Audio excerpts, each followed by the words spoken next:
Juan's rainbow എന്നാണ് ഈ കേക്കിന്റെ പേര്. ജുവാൻ ലോബോ എന്ന ഫ്രഞ്ചുകാരി യുദ്ധത്തിന് പോയ ഭർത്താവായ ആൽബർട്ടിന് വേണ്ടി ഉണ്ടാക്കിയതാണ് ഈ റെസിപ്പി. സ്ട്രോബെറി കൊണ്ടാണ് ജുവാൻ ആദ്യ ദിവസം കേക്ക് ഉണ്ടാക്കിയത്.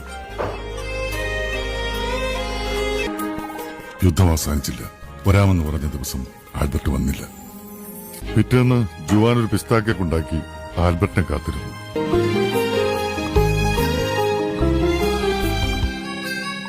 പുള്ളിക്കാരൻ വന്നോ? വന്നില്ല.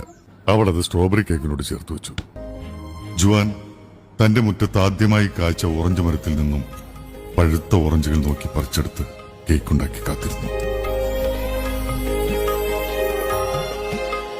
യുദ്ധം അവസാനിച്ചു. 3 ദിവസത്തെ കാത്തിരിപ്പിനൊടുവിൽ അവൾക്ക് ഏറ്റവും ഇഷ്ടപ്പെട്ട ചോക്ലേറ്റുകളുമായി ആൽബർട്ട് വന്നു. അവൾ അത് അവനു വേണ്ടി കരുതി വെച്ച കേക്കിലേക്ക് ഒരുക്കി ചേർത്തു.